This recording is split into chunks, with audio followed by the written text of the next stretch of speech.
Ruka continued to hum a soft, heavenly tune, whilst gently caressing her fingers through her son's beautiful flaming tendrils? Okay. Gentle breeze leaves Kojo's lips as he continues to sleep soundly, with his head resting in his mother's lap. It never ceased to amaze Ruka how much Kojo resembles his father. As she smiles warmly down at her lovesome and bountiful son, however, she slowly lifts her head upon hearing footsteps approach her, and glanced to see a seraphic Tenio, who guided her son. Ruka. Their voice is soft and kind, but dire. It's time, they say. The dark-haired woman nods, understanding completely, as there's no need for any more explanations. Okay, is all Ruka says, before glancing back down at her sleeping son and beginning so gently to shake him awake. Kojiro, Kojiro. She calls his name, causing the flame-haired male to stir. Kojiro groans.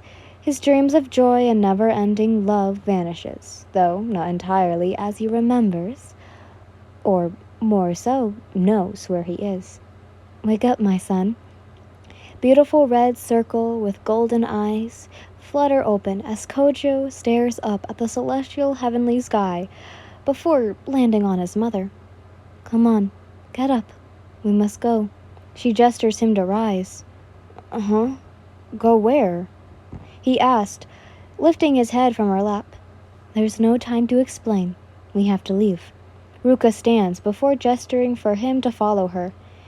Curiously, of course, though, Kojo's soul as he blinks in confusion. Is it time for me to leave purgatory and cross over into heaven? He asked innocently. Am I ready to be with all Heavenly Father and join you with my ancestors? He knew once the dead eat from the bounty of Yolme, then along to the forever and always. For a brief moment, Ruka sees that little boy whom heaven gifted her with, this very same little boy who she taught to be strong and save the powerless and weak. She couldn't help but smile at her son. Oh, Kojiro. She courses, and Kojiro's eyes widen slightly. He is surprised to see and hear his mother laugh. It's been so long that he nearly forgotten how lovely it sounded. The last Ruka had laughed was when Kojiro, Senjiro tried to bake her a cake for her birthday, though it had been a total disaster that ended up with the kitchen floor being completely covered in flour, eggshell, cake batter, and frosting, but at least the cake had come out okay. Sort of. Nonetheless, the three had success in making Ruka very, very happy. No, my son. There's something even better that awaits you. Now come along. Ruka urges him to follow. Kojo is confused by this. What could possibly be better than being in heaven? He inwardly processed. Without question, he stands from the egwa and follows his mother into the heavenly garden. Oba-chan! You instantly panic as you gently maneuvered her, so holding her upper body in your arms. Tanjiro, Inosuke, Zenitsu, and the Katsuki are immediately by your side as Otsu begins to shake slightly in your arms, her breathing wheezy and labored. Oba-chan, what's wrong? You asked and worried, hot tears starting to steam down your cheeks as you held her. You stroke her hair, and the elderly woman gives you a warm, quivering smile. There's a reason why I never used my 10th form and activated my mark, she says weakly. It can be very life-draining. You don't have to do this, Oba-chan. You respond, your voice catching in your throat. But I wanted to, she says simply, through staggered breaths, of course.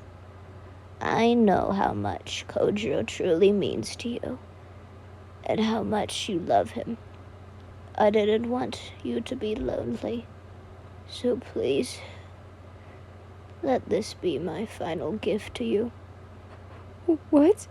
You're so confused, not entirely sure why she would go through such dramatic measures just to heal Kojiro when he's already Kojo is a very good man, and a good man can be very difficult to come by.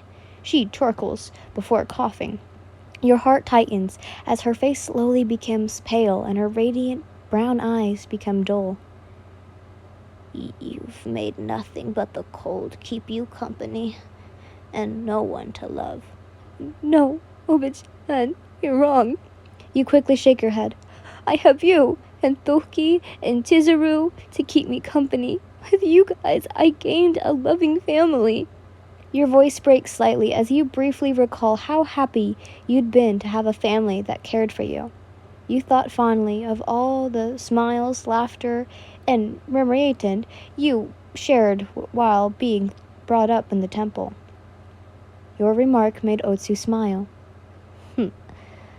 But we can only... Oh wait, was that the right person? Yeah, but we can only give you the kind of love that exists within a family, not the kind of love only a significant other can bring. You deserve more than that. She then gazed at Kojo. From the very moment I met Kojo, I knew he'd be one to melt the ice in your heart and love you unconditionally. And no matter how many times you tried to deny it, I knew you'd love him also. Tears streamed down your face. It's true. Kojo had you at hello, though the first thing he said to you was actually marry me. However, you instantly fell in love with the flame pillar regardless. He had been a godsend. Those years of longingness gone from your mind when you first locked eyes with him. Kojo was Kojo. He was your Kojo, your husband, the father of your son, and your ethereal soulmate. It hurt, like nothing ever seen had been there. Was now not a moment after that you didn't think of your darling flame pillar and how you'd cared for him. You can't imagine a life without him. You both love each other and are destined to be together. Thus, I would happily give you my life for his, to make it so. Otsu says. You smile, choking back a sob. You're much more concerned with getting the priestess to someone who could save her life than a dying wish. Please, Otsu, don't say things like that. Please, save your voice. You're going to be okay. We'll get you to the butterfly mansion and... Otsu chuckled weakly before shaking her head no. There's no need for that.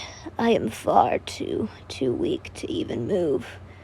My hair is gray, my bones ache, my eyes are dull, and ears are dull and gargled. She says. You sob harder, holding her hand tightly, which was cold to the touch, caressing her skin with your thumb, feeling every wrinkle as you could clearly hear Tanjiro and the others whimper and cry next to you. Oh, Bichan. Do not cry that I am going to die, Yin. Instead, continue to hold your head up and smile. And besides, don't you think it's about time you stop being lonely and find happiness? She asks. You smile, knowing it's the same question she asked you when Kojo took his first step to prove his undyingly love for you, as you nuzzle your cheek into the palm of her hand and nodded. Yes. God, it hurts. It hurts so much. I know it hurts, but rest assured, the pain will go away. She breathes before averting her gaze to the young boy with a scar on his forehead. Tanjiro. She couldn't say a word, for she already knew who it was that she's looking at.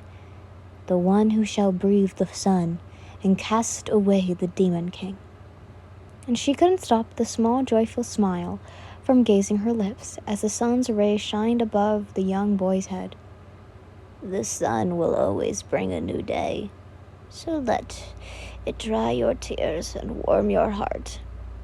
So until then, continue to live your life fruitfully and love your family. And always remember that I am proud to call you my daughter, she tells you. I will, you reply weakly. Mother. you added as Otsu's smile grew wider. You looked into her hazy brown eyes and choked out, I love you. I love you too. She would always say, I love you. Her precious Okiyana, with all her heart. She smiled with you, wanting to ease your worries and sorrows about leaving you alone.